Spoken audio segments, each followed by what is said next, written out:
रात का समय था और मैं अपने कमरे में सुकून से सो रहा था जब अचानक मुझे कमरे में किसी और की मौजूदगी का एहसास हुआ, जैसे कोई मेरे कदमों के पास बैठा है।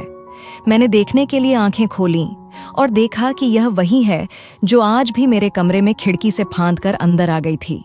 उसने अपने चेहरे को नकाब में छुपा रखा था। वह बहुत डरी और सहमी सी मेरे कमरे में मेरे बिस्तर के पैरों की तरफ बैठी थी। मैंने उससे कहा कि तुम डरो नहीं, आराम से बैठ जाओ। जाने वह किससे इतनी डरी हुई थी और रात के इस समय कैसे यहाँ तक आ जाती थी, और जाने क्यों मैं उसके डरने से मजहूज होने लगा था। ये आज मेरी जिंदगी में कैसा दिन आया था। रात का समय था। वो कम उम्र लड़की मेरे सामने बैठी थी। उसने बहुत प्यारा सा परफ्यूम लगा रखा था, जिसकी वजह से मैं पागल हुआ जा रहा था। पर एक बहुत बड़ा जुल्म किया हुआ था उसने अपने चेहरे को नकाब में छुपा रखा था, लेकिन उसकी आंखें बता रही थीं कि वह बहुत ज्यादा हसीन और खूबसूरत लड़की थी, क्योंकि आंखें औरत के चेहरे की आधी खूबसूरती होती हैं। और इस तरह तो वह बहुत ज्यादा खूबसूरत थी। वह बहुत डरी और सहमी सी मेरे कमरे में मेरे बिस्तर के पैरों की तरफ बैठी थी। मैंने उसे कहा कि तुम डरो नहीं, बैठ जाओ आराम से। एक बड़ी अजीब बात है कि ज्यादातर मर्द इस बात को कभी स्वीकार नहीं करेंगे, लेकिन इस तरह की डरी सहमी हुई लड़की मर्द को ज्यादा अच्छी लगती है, ना कि एक कॉन्फिडेंट वाली औरत जो उसके सामने बैठी हो और उसे ये बताए कि मैं किसी से नहीं डरती। पर सवाल यहाँ ये था कि जाने वह किससे इतनी डरी हुई थी और रात के इस समय कैसे यहाँ तक आती थी, और जाने क्यों मैं उसके डरने से मजहूज होने लगा था। लेकिन उस लड़की का राज जानकर मेरी जिंदगी इस कदर अपनी डगर से हट जाएगी, ये मैंने सोचा भी नहीं था, जबकि मेरा उससे कोई वास्ता नहीं था। पर वह मेरे लिए मेरी जिंदगी का सबसे बड़ा सच बन गई थी। मुझे उससे प्रेम हो गया था, वो भी सच्चा वाला प्रेम। पर यह कहाँ पता था कि जिस लड़की की सिर्फ आंखें देखकर मैं उसका दीवाना हो गया हूँ, वो कोई और नहीं बल्कि मेरी अपनी सगी। मेरा नाम राजीव है। मेरी उम्र 22 साल थी जब मेरी माँ ने मेरी शादी करने का शोर मचा दिया। मैं अपनी माँ के सामने चीखता चिल्लाता रहा कि 22 साल की उम्र हुई है, 42 की नहीं। क्यों आप मेरी शादी करने पर तुली बैठी हैं? लेकिन मेरी माँ का कहना था कि शादी तो करवानी है, वो भी उनकी पसंद की लड़की से। मैं अच्छा खासा हसीन और खूबसूरत मर्द था। सोचा कि माँ जब कोई लड़की पसंद करेगी तो वहाँ जाकर भी यही बताएगी कि मेरा बेटा तो बड़ा खूबसूरत है। माँ ने मेरे लिए एक लड़की पसंद भी कर ली और मुझे आकर बताया कि बहुत बड़े बिजनेसमैन की इकलौती बेटी है और उसका बाप बिस्तर पर पड़ा है, यानी डेथ बेड पर। उस जमाने में मेरी कोई नौकरी नहीं थी। मेरे बाप का छोटा मोटा कारोबार था, बस मैं वहीं देखा करता था। लेकिन सच कहूं तो वो कारोबार दिन ब दिन मेरे हाथों से डूब रहा था, क्योंकि मुझे कारोबार की कोई समझ नहीं थी। माँ ने कहा कि लड़की का बाप बिस्तरे मर्ग पर पड़ा है और सारी जायदाद की अकेली मालिक है। तो सच कहूं तो मेरे दिल में भी ख्वाहिश जागी कि बस इसी लड़की से मेरी शादी हो जाए।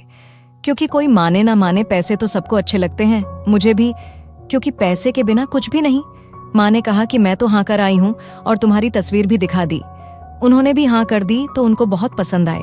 मैंने उनसे कहा कि मुझे भी लड़की की तस्वीर दिखा दें, तो माँ का कहना था कि तुमने तस्वीर देखकर क्या करना है पागल, तू बस उसकी दौलत देख, पैसे देख, तुझे तो और कुछ सोचना भी नहीं चाहिए। अरे अगर लड़की की एक टांग भी नहीं हो तब भी तुझे हाँ ही कहना चाहिए। मैंने कहा, माँ कहीं वाकई उसकी एक टांग तो नहीं है? तो मेरी माँ हंसने लगी कि क्या मैं तेरी शादी एक टांग वाली लड़की से करवाऊंगी? उसका बाप बीमार है, इसलिए वो चाहते हैं कि इसी महीने शादी हो जाए। बस अब देख लेना अपनी पत्नी को। वैसे भी हमारे जमाने में तो यही होता था, ये तुम लोगों ने ही आजकल नए रिवाज निकाल लिए हैं। अब क्या तुम 5 दिन भी इंतजार नहीं कर सकते? बस यूं समझो 2-4 दिन में शादी है तुम्हारी और लगन है तुम्हारा। मैंने माँ से कह दिया कि ठीक है, मुझे कोई परेशानी नहीं है। मुझे मेरी माँ पर भरोसा था, क्योंकि इससे पहले भी वो मेरे लिए लड़कियां देख चुकी थी और उनको भी लड़की मुश्किल से ही पसंद आती थी। चाहता तो मैं भी यही था कि मेरी शादी बहुत धूमधाम से हो, दोस्तों के साथ कव्वाली नाइट मनाऊं और मजे करूं। लेकिन फिर सोचा कि जिस लड़की से मेरी शादी हो रही है वो तो सोने की चिड़िया है। जब उसका बाप इस दुनिया से चला जाएगा तो सारी दौलत उसकी और उसके जरिए मेरी ही हो जाएगी। फिर तो मेरी जिंदगी की हर शाम पार्टी जैसी होगी, तो मुझे परेशान होने की जरूरत ही क्या है। मैं तो बहुत खुश था। यूं समझो कि खुद को ऐसा बादशाह महसूस कर रहा था जिसका जल्दी ही ताजपोशी होने वाली थी और उसे एक शहजादी भी मिलने वाली थी।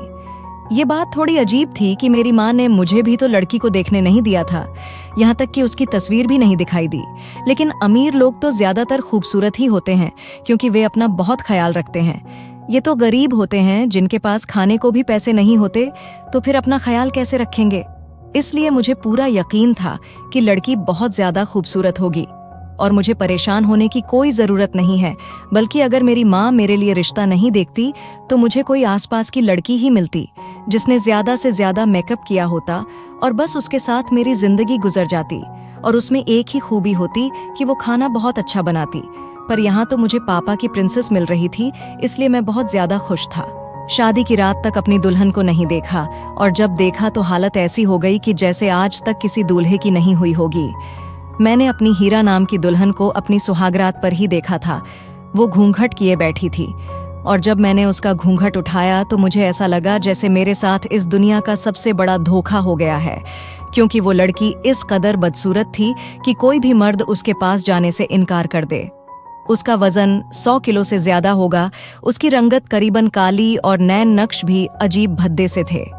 मैंने तो उससे पूछ लिया कि वो कौन है और मेरी दुल्हन कहाँ है। शायद मेरे साथ कोई मजाक हो रहा था। शादी की रात पर अक्सर दूल्हे के साथ ऐसा मजाक किया जाता है जिसमें उसकी खूबसूरत दुल्हन की जगह घराने की सबसे मोटी, बदसूरत या बूढ़ी औरत को बैठा देते हैं और जब दूल्हा घूंघट उठाता है तो हैरान हो जाता है। बाद में उसकी प्यारी और खूबसूरत दुल्हन को उसके पास ले आते और कहते हैं कि ये लो तुम्हारी पत्नी तो ये है। पर मेरे घराने में था ही कौन जो ऐसा मजाक करता। शादी भी तो सादगी से हुई थी और सब मेहमान जा चुके थे। अब मुझे समझ आ गई थी कि जो मुझसे ये मजाक कर रहा था वो कोई और नहीं, मेरी किस्मत थी और अब मजाक हो चुका था। अब तो मेरा दिल कर रहा था कि कहीं से कोई निकल आए और कहे कि तुम्हारे साथ मजाक हुआ है, बेशक वो कोई आत्मा ही क्यों ना हो। मैंने घूंघट उठाया था लेकिन उसके बाद मैं एक लफ्ज नहीं बोला। मैंने उसको एक नजर देखा भी नहीं और फौरन निकल के बाहर चला गया। मैं फौरन अपनी माँ के कमरे की तरफ भागा। वो मेरी जिंदगी बर्बाद करके खुद सुकून से सो रही थी। मैंने दरवाजे को ऐसे पीटा था जैसे मेरे अंदर किसी बदअखलाक पुलिस वाले की रूह आ गई थी। मेरी माँ बाहर आई तो मुझे देखकर उसकी जान में जान आई। पागल हो गया है, अक्ल है कि उड़ गई, इस वक्त यहाँ क्या कर रहा है और शक्ल ऐसी क्यों बना रखी है जैसे अपनी सुहागरात पर ही रंडुआ हो गया है। मेरी माँ भी गुस्से में थी। काश ऐसा ही होता, क्योंकि उससे अच्छा तो मैं मर ही गया होता। वो जो कमरे में बैठी है ना, उसे दुल्हन कहना गुनाह है। ये तूने मेरे साथ क्या किया माँ? मैंने तुझ पर भरोसा किया और तूने मेरी मौत का इंतजाम कर दिया। मेरी माँ ने कहा कि क्या मतलब? मैंने क्या वहां पर किसी चुड़ैल को बिठा दिया है? मैंने कहा कि चुड़ैल ही होती, चुड़ैल भी बड़ी खूबसूरत होती है, बस चुड़ैल के पांव उल्टे होते हैं। मुझे बस यही करना था, उसे वापस भेज देना था, क्योंकि मेरे अंदर अब उसके साथ रहने की चाह नहीं थी। लेकिन जब मैंने अपनी माँ को ये बात बताई तो उन्होंने गुस्से में आकर मेरे गाल पर एक जोरदार थप्पड़ जड़ दिया। पागल तो नहीं हो गया तू? वो लड़की नहीं, तेरा ब्लैंक चेक है और तू ऐसी बातें कर रहा है। पागल, तू बहुत जल्द बहुत अमीर होने वाला है। मैंने अपनी माँ से कहा, हाँ मैं अमीर हो जाऊं और साथ ही मर भी जाऊं, अमीर हो जाऊं पर अपनी जिंदगी भी बर्बाद कर लूं। नहीं चाहिए ऐसी दौलत। क्या फायदा ऐसी दौलत का, ऐसे पैसों का जो बाद में मुझे अपना इलाज करवाने में ही खर्च करने पड़े, या फिर मुझे बहुत सारी बीमारियां लग जाएं, या फिर मैं पागल हो जाऊं। माँ ने कहा, ओ पागल, तू अपनी बुआ पर गया है। एक बार उसका बाप मर जाए और सारी दौलत तेरे नाम हो जाए, फिर तुझे उससे कोई ताल्लुक रखने की क्या जरूरत है? फिर मेरा बेटा जिस लड़की से कहेगा मैं उससे अपने बेटे की शादी करवा दूंगी और अपने अमीर तरीन बेटे के लिए परी जैसी लड़की ले आऊंगी। तेरी माँ सब जानती है। घाटे का सौदा आज तक नहीं किया मैंने, वरना मेरा कोई दिमाग खराब था कि अपने हीरे जैसे बेटे को उस मोटी घसीट के हवाले कर देती। मैंने कहा, हीरा क्या होता है? इस लड़की का नाम हीरा किसने रखा है? और माँ कहने लगी, उसका नाम हीरा नहीं लक्ष्मी है, लेकिन उसका बाप उसे प्यार से हीरा कहता है। हम भी हीरा ही कहेंगे क्योंकि हमारे लिए तो वो वाकई हीरा है, लेकिन ऐसा हीरा जिसे हमें बेच देना है। पर जब तक उसका बाप मर नहीं जाता, उससे अच्छे तरीके से पेश आ। बस यूं समझ ले, कुछ दिन की तकलीफ है, फिर सुकून ही सुकून है। मेरी माँ की अक्ल पर मैं हैरान था। सोच भी नहीं सकता था कि वो इतना गहरा सोचेंगी, वरना हमारे पास था ही क्या। एक छोटा सा घर जिसकी हालत इतनी बुरी थी, पर हमारे पास उसे ठीक करवाने के भी पैसे नहीं थे। मैं वापस कमरे में आया तो मेरी पत्नी जाग रही थी। मैंने उसे कहा, चुपचाप सो जाओ। पूछने लगी, आप कहाँ चले गए थे?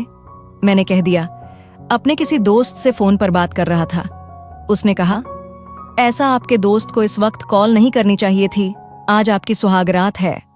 मैं देख रहा था कि उसके मुंह में जुबान भी थी। उसको अपनी सुहागरात की पड़ी हुई थी, जबकि मैं उसके करीब भी नहीं जाना चाहता था। मैंने कहा, तुम थक गई होगी, आराम कर लो। उसने कहा, मुझे आपसे एक जरूरी बात करनी थी, जिसके बाद शायद आप बहुत गुस्सा हो जाएंगे, पर यह बहुत जरूरी है।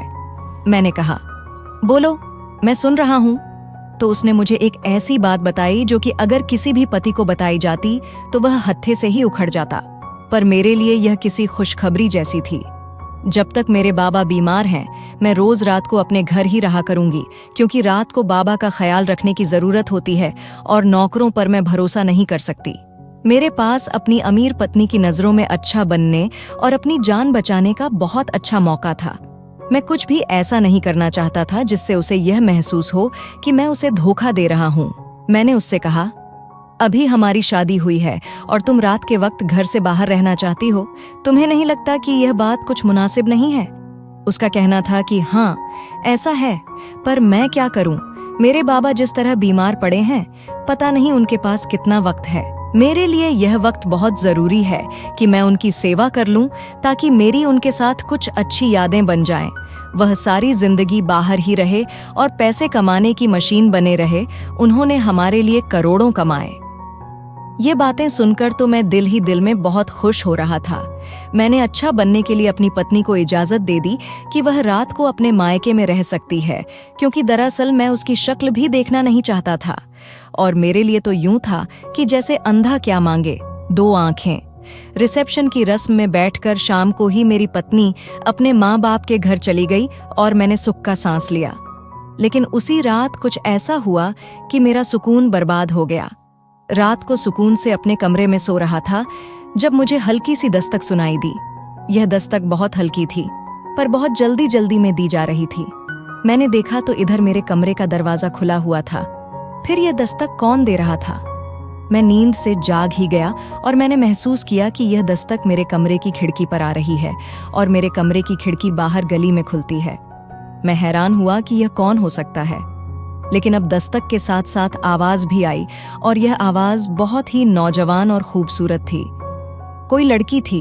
वह कह रही थी कि दरवाजा खोलो, मैं बहुत मुसीबत में हूं। जब सुना कि कोई मुसीबत में है तो खिड़की खोल दी और सामने खड़ी उस लड़की को देखकर हैरान रह गया।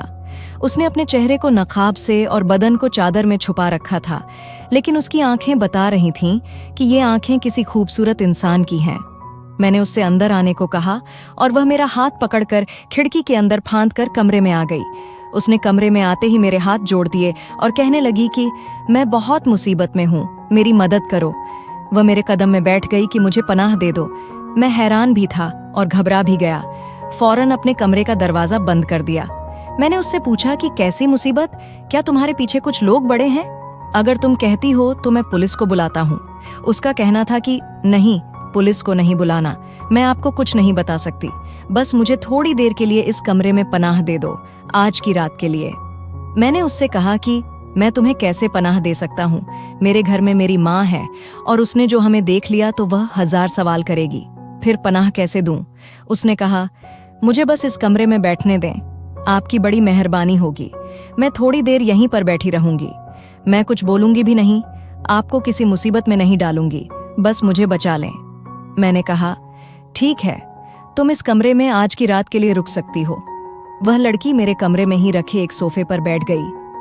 कमरे को हैरान होकर देख रही थी कि यह किसी नए शादीशुदा जोड़े का कमरा है, क्योंकि यहाँ पर सामान भी नया मौजूद था और अभी तक मेरे बेड पर सजावट भी लगी हुई थी। उसने मुझसे सिर्फ एक सवाल किया, आप शादीशुदा हैं? मैंने कहा, नहीं, मैं शादीशुदा नहीं हूँ। कमरा मेरे भाई की पत्नी के लिए सजाया गया था और वह अपनी पत्नी को लेकर बाहर के मुल्क चला गया है और अब यह कमरा मेरा हो गया है। जाने क्यों मैं उसे सच बताना नहीं चाहता था। मैं उससे यह नहीं कहना चाहता था कि मैं शादीशुदा हूँ। वैसे भी इतनी मोटी पत्नी का पति कहकर मुझे कौन सा फख्र महसूस हो रहा था। लेकिन मैंने यह फैसला बड़ी जल्दी कर लिया कि मुझे उसे यह नहीं बताना कि मैं शादीशुदा हूँ। मैंने एक पल को भी नहीं सोचा कि वह बहुत ही ज्यादा खूबसूरत लड़की मालूम हो रही थी। उसने इतना चेहरा भी छुपाया हुआ था और चादर ऐसे की थी कि उसके पैर तक दिखाई नहीं दे रहे थे। जब मैंने अपनी पत्नी को इस कमरे में बैठे देखा तो मुझे ऐसा लगा था कि काश इसकी जगह कोई चुड़ैल बैठी होती। लेकिन अब मेरे दिल में यह बात नहीं आई कि क्या कहीं लड़की को चुड़ैल तो नहीं थी जो आधी रात को मेरे कमरे में आ गई थी। वरना कैसे आजकल कोई इस तरह गलियों में कह रहा हूँ, वह भी रात के वक्त। लेकिन हो सकता है किसी भी कोई मुसीबत आई हो। उसके बाद उसने मुझसे कोई सवाल नहीं किया और वह चुपचाप एक तरफ बैठी रही। रात का वक्त ऐसा भी होता है कि जब इंसान को बहुत सख्त नींद आ जाती है और कुछ भी हो लेकिन वह सो ही जाता है। लेकिन मुझे उस वक्त भी नींद नहीं आ रही थी, क्योंकि मेरे कमरे में एक लड़की बैठी थी जो निहायत हसीन थी। मैं बार बार नजर बचाकर उसे ही देख रहा था। मैं कमरे से बाहर नहीं जा सकता था कि उसके लिए खाने को कुछ ले आऊं। कमरे में पानी रखा था, उसने पानी भी नहीं पिया, क्योंकि उसे पानी पीने के लिए अपना नकाब हटाना पड़ता और शायद वह अपना नकाब नहीं उठाना चाहती थी। जैसे ही सुबह की रोशनी फैली, मेरी आंख लग गई थी। मुझे पता ही नहीं चला कि मुझे कब नींद आ गई। मेरा इरादा तो यही था कि मैं सुबह तक जागता रहूंगा, क्योंकि वह मेरे कमरे में बैठी थी और ऐसे मुझे सोना नहीं चाहिए था। लेकिन मुझे नींद आ गई थी और जब मैंने सुबह आसपास देखा तो वह कहीं पर भी मौजूद नहीं थी। वो कमरे से निकलकर खिड़की के रास्ते ही वापस चली गई। मैं यही सोच रहा था कि यह मेरे साथ हुआ क्या, कि एक अनजान लड़की ने सारी रात मेरे कमरे में गुजारी, लेकिन मैं उसकी शक्ल भी न देख सका। उसके वजूद से उठने वाली खुशबू अभी भी मुझे मेरे कमरे में महसूस हो रही थी। अभी मैं नींद से जागा ही था और अपने ही दिल में हंस रहा था कि मेरी पत्नी ने दरवाज़ा खोला और मैं चौंक उठा। उसने कहा, आप चौंक क्यों गए? मैंने कहा, क्या तुम अचानक से आ गई तो जाहिर है क्या मैं चौंक नहीं जाऊंगा? बेशक मैंने अभी उससे अपने रिश्ते का आगाज नहीं किया था और मैं जानता था कि वो कुछ दिन के लिए मेरी पत्नी है। लेकिन अचानक से उसकी आमद से मैं चौंक गया था, क्योंकि अगर वो देख लेती कि मेरे कमरे में कोई लड़की है तो वो गुस्सा होती और शायद मुझसे रिश्ता तोड़ देती। और अगर ऐसा हो जाता तो फिर मेरे हाथ आई सोने की चिड़िया तो उड़ जाती। बस मुझे इस बात का डर था और किसी बात का खौफ नहीं था। वह सोने की चिड़िया नहीं, सोने का हिप्पो था, लेकिन मुझे उसी के साथ गुजारा करना था। मेरी माँ ने मुझे यह भी कहा था कि तूने उसके साथ इस तरह रहना है जैसे तू उसे बहुत ज्यादा प्यार करता है। उसको एक जगह भी यह कहने की जरूरत नहीं कि तुम खूबसूरत हो या मोटी हो। तेरी जबान से ऐसी कोई बात ना निकले, बल्कि तूने उसे बहुत ज्यादा खुश रखना है, ताकि जब तक उसके बाप की जान में जान है उसका बहुत ख्याल रखना होगा। मैंने उसके बाप की हालत के बारे में डॉक्टर से पूछा है। डॉक्टर ने कहा है कि कोई उम्मीद नहीं है, आज गया या कल गया, कुछ दिन का मेहमान है, इसीलिए हमें उस लड़की को बहुत खुश रखना होगा। वह यह समझने पर मजबूर हो जाए कि हम ही उसके परिवार हैं और उसका इस दुनिया में हमारे अलावा कोई भी नहीं है, ताकि जब उसके बाप का इंतकाल हो जाए तो वह अपने सारे राज्य हमसे शेयर करे, हमसे मशवरा मांगे और हम उसे बताएंगे क्या करना है, कैसे करना है। जाहिर है वह सारा कारोबार तेरे हाथ में दे देगी और खुद घर की चिड़िया बनकर बैठ जाएगी। और जैसे ही सब कुछ तेरे हाथ में आ जाए तो उसे रास्ते से हटाना बहुत ही आसान हो जाएगा। इसमें थोड़ा वक्त लगेगा, बहुत सफर करना पड़ेगा और पूरी उम्र लग जाती है इतने सारे पैसे कमाने में। अगर हमारा साथ 1.5 साल भी लगा तो क्या बुरा है, मैंने कहा। इतनी जल्दी आ गई तो? कहने लगी, हाँ, मैंने सिर्फ रात को रहने का कहा था। मुझे मेरी जिम्मेदारियों का एहसास है, जबकि मुझे उससे कोई जिम्मेदारी पूरी करवाने का कोई शौक नहीं था। मैंने कहा कि जाकर नाश्ता बना दो। वैसे उसने नाश्ता बहुत अच्छा बनाया था। वो घर को साफ करने लगी, मेरे कपड़े निकाल के इस्त्री किए और मुझसे पूछा कि दोपहर के लिए क्या बना दूं। तो मैंने कहा कि कुछ भी बना लेना, मुझे कोई परेशानी नहीं है। और अगले दिन भी रात को फिर से मेरी पत्नी अपने मायके चली गई और आज फिर वो लड़की मेरे कमरे में आ गई। उसने कहा कि मुझे पनाह चाहिए। मैंने उससे पूछा कि तुम क्या करती हो कि लोग तुम्हारे पीछे पड़े हैं? उसने कहा कि मैं तुम्हें कुछ नहीं बता सकती। अगर तुम मुझे पनाह नहीं देना चाहते तो मैं चली जाती हूँ यहाँ से, लेकिन अगर मेरे साथ कुछ हो गया तो फिर उसके जिम्मेदार तुम होगे। मैंने कहा, ऐसी कोई बात नहीं है, तुम परेशान हो गई हो, मैं तो वैसे ही पूछ रहा था। ठीक है, मैं तुमसे कोई सवाल नहीं करूंगा, तुम आराम से बैठ जाओ। मैंने यह बात अपनी माँ को भी नहीं बताई थी, क्योंकि मेरी माँ ने कहा था कि अपनी पत्नी की सेवा करो, उसे खुश रखो, लेकिन मैं उसकी सेवा करने के मूड में बिल्कुल भी नहीं था। वो जाती तो मैं शुक्र अदा करता था कि मेरी जान छूट गई, लेकिन पूरा दिन मेरी बहुत सेवा करती थी, मेरे जूते तक साफ करती थी, मुझसे हर बात पूछती थी, लेकिन उसकी तरफ गौर से देखा ही नहीं था। मेरे ख्यालों में तो दिन भर वो नकाब पोश हसीना फिरती रहती थी, जो हर रात मेरे कमरे में आकर मेरी नजरों के सामने बैठकर मेरा दिल जलाया करती थी। एक दिन मेरी पत्नी ने कहा कि आज मैं नहीं जाती, आज मेरा दिल नहीं कर रहा, आज मैं आपके पास ही रहूंगी। लेकिन यह सोचकर तो मैं थरथर कांपने लगा कि अगर आज वो लड़की दीवार फांद कर अंदर आ गई तो अपनी पत्नी को क्या जवाब दूंगा, मेरे हाथ से निकल जाएगी।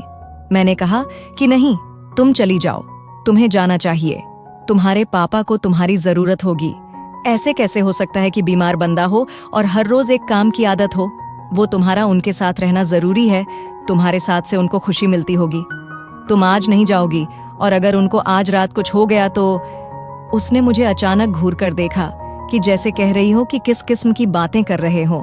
मैंने कहा कि मेरा यह मतलब नहीं था, लेकिन देखो उनकी हालत ऐसी है कि जब कोई शख्स ऐसे बिस्तर मरग पर पड़ा हो तो फिर उसका क्या पता चलता है। कहीं ऐसा ना हो कि आज की रात उनकी आखिरी रात हो और तुम आखिरी बार उनसे मिल भी ना पाओ। मैंने अपनी पत्नी को बहुत डरा दिया। मेरी पत्नी मान गई कि आप ठीक कह रहे हैं, मुझे जाना चाहिए, लेकिन इस दफा मुझे खुद छोड़कर आएं, मेरे बाबा से भी मिल लीजिएगा। मैंने कहा, हाँ क्यों नहीं, आपको खुद ही छोड़कर आता हूँ। मैं अपनी पत्नी को छोड़ने गया, थोड़ी देर ससुर के पास भी बैठ गया। उनकी बातें मुझे बिल्कुल भी अच्छी नहीं लग रही थीं। मैं बोर हो रहा था, लेकिन सुन ली और फिर वापस आ गया। और आज की रात भी वो लड़की घर में ही आ गई थी, लेकिन आज मेरे जज्बात मेरे काबू में नहीं थे। मैंने बड़ी मुश्किल से अपनी पत्नी को निकाला था और मैं इस बात पर बहुत खुश था। आज वो लड़की अपनी जगह पर ही आकर बैठ गई। मैं उससे बातें करने लगा। मैं बात से बात निकालकर उसे बातों में मशरूफ था। मैं चाहता था कि वो बोलती रहे और मैं सुनता रहूं। यूं तो उसने बुर्का पहन रखा था, लेकिन महसूस होता था कि वो बहुत ही दुबली पतली और प्यारी सी लड़की थी। उसकी आंखें बेहद खूबसूरत और उसके हाथ गोरे गोरे थे। उसकी निस्बत मेरी पत्नी तो बहुत ही मोटी और उसके हाथ भी अजीब फूले हुए थे। वैसे मैंने अपनी पत्नी को कभी इतना गौर से नहीं देखा था जितना उस लड़की को देख रहा था। बिलाखिर उसने कह दिया कि अगर इस वक्त आपकी पत्नी आपके कमरे में आ जाए तो क्या करेंगे? मैंने कहा कि मेरी कोई पत्नी नहीं है।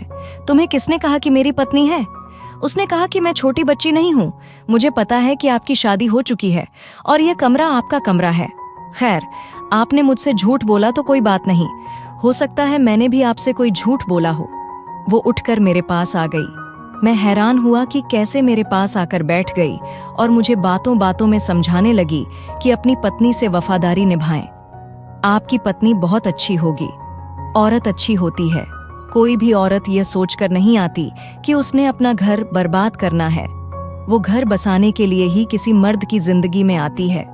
वो मेरे करीब आकर बैठ गई थी तो मेरे जज्बात बेकाबू हो रहे थे। उससे पूछने लगा कि क्या वो शादीशुदा है, तो उसने कहा कि नहीं, मैं शादीशुदा नहीं हूँ। उसने कहा कि आप अपनी पत्नी के बारे में बात क्यों नहीं करते?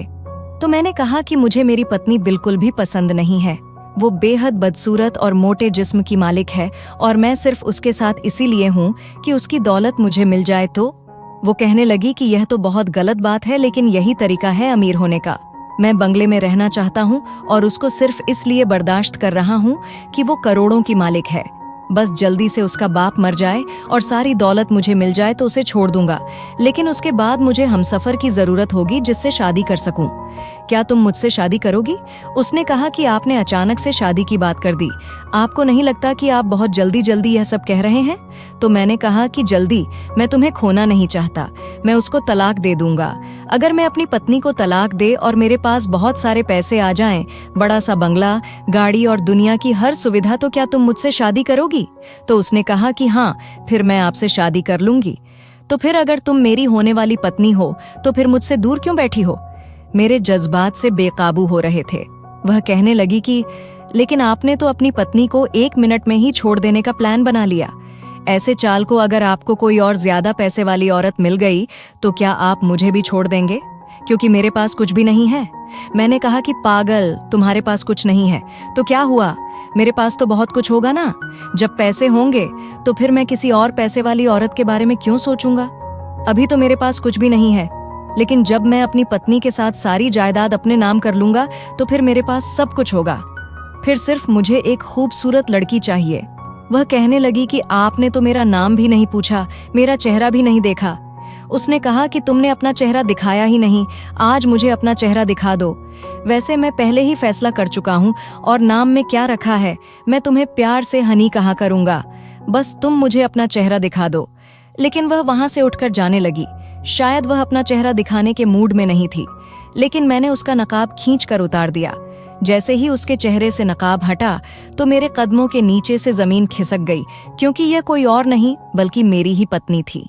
मैं उसे हकीकत में हैरान और परेशान होकर देख रहा था कि यह तो बिल्कुल ही दुबली पतली और बहुत ही खूबसूरत लग रही थी। उसकी रंगत गोरी थी और उसके नैन नक्श भी मोटे नहीं थे, लेकिन यह मेरी पत्नी थी। मैं समझ गया था। तुम यहाँ पर कैसे? और यह तुमने क्या मेरे साथ तुम क्या कर रही थी? तुम कौन हो? उसने कहा। हाँ जी, मैं आपकी पत्नी हूँ और मैं ही पनाह लेने का बहाना बनाकर रात को यहाँ आ जाती थी। दरअसल मैं आपका इम्तिहान ले रही थी, देखना चाहती थी कि आप क्या करते हैं। ठीक है कि एक मर्द को तन्हाई में अगर कोई औरत बहकाए तो नेक से नेक मर्द भी बहक जाता है, लेकिन मैंने तो आपको नहीं बहकाया था। क्या कह रहे थे आप कि मैं इस औरत के साथ सिर्फ इसकी दौलत के लिए हूँ? इस सब ने आपकी हकीकत खोल दी है। मैं करोड़ों की मालिक हूँ, मैं बेवकूफ लड़की नहीं हूँ। अगर मैं किसी को अपना हमसफर बनाऊंगी और वो भी यह जानते हुए कि मेरा बाप मरने वाला है और सारी दौलत उसके हवाले हो जाएगी, तो वो कोई अच्छा इंसान होगा, आप जैसा लालची इंसान नहीं। इसलिए मैं आपको टेस्ट कर रही थी। मैंने अपना हुलिया बदल दिया था और मुझे जैसी अमीर लड़की के लिए ऐसी चीजें हासिल करना मुश्किल नहीं है जिनसे एक इंसान अपना हुलिया पूरी तरह बदल सकता है। यही है आपकी वफादारी। अपनी पत्नी के होते हुए किसी और लड़की के साथ शादी के प्लान बना रहे थे और अपनी पत्नी के साथ सिर्फ इसलिए हैं ताकि उसकी दौलत हासिल कर सकें। उसके बाप के लिए मरने की दुआएं कर रहे थे। मेरी पत्नी के बोलने का तरीका अचानक से बदल गया था। वैसे बोल रही थी जैसे वो कोई वकील हो और मैं कोई बहुत ही गंदा जुर्म कर रहा हूँ। मैं अपनी सफाई में कुछ बोलने लगा, उसके कदमों के नीचे बैठ गया। मुझे माफ कर दो, मुझसे गलती हो गई। लेकिन वो मुझसे 2 कदम दूर हट गई। मैं आपके सामने एक बदसूरत पत्नी बनी हुई थी, लेकिन वो बदसूरत पत्नी सारा दिन आपका ख्याल रखती थी, आपके लिए खाना बनाती थी, आपके जूते साफ करती थी। मैं आपको अपनी सीरत दिखाकर ये देखना चाहती थी कि आप मुझे कबूल करते हैं या नहीं, लेकिन आपने एक वफादार और सलीकेदार पत्नी के ऊपर एक ऐसी लड़की को तवज्जो दी थी जिसके बारे में आपको ये भी नहीं पता कि वो कौन थी, किससे भाग रही थी, कहाँ से आई थी, और अगर वो एक गैर मर्द के कमरे में रात को रुक सकती थी तो फिर वो किस किस्म की औरत थी। इसका मतलब है कि आप अच्छे के हकदार नहीं हैं। आपको इसी तरह की कोई लड़की मिलेगी। भगवान करे ऐसा हो, लेकिन अब मैं आपकी जिंदगी में नहीं रहूंगी। मेरी पत्नी घर से चली गई और मेरी माँ को भी इस सब का पता चल गया। मेरी माँ ने मुझे इतना कोसा, यहाँ तक कह दिया कि तुम मेरा बेटा हो ही नहीं सकते। मेरी पत्नी अपने घर चली गई और 1 हफ्ते बाद उसने तलाक का नोटिस भेज दिया। उसे मनाने की बहुत कोशिश की, लेकिन वो सब कुछ जान चुकी थी, इसलिए वो कभी भी वापस आने वाली नहीं थी।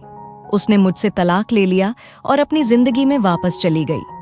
फिर मुझे पता चला कि उसके बाप भी ठीक हो गए और उसकी बीमारी खत्म हो गई और अब वो फिर से किसी इंसान के साथ शादी कर रही है जो उसकी तरह का बहुत अमीर है। मैं बस इतना कहना चाहूंगा कि मैं लालच में आकर सबसे पहले अपनी पत्नी की नजरों में गिर गया और सारा कुछ खराब हो गया। सच कहते हैं, लालच बुरी बला है। दोस्तों, वीडियो कैसा लगा कमेंट करके जरूर बताएं। वीडियो को लाइक और चैनल को सब्सक्राइब जरूर करें।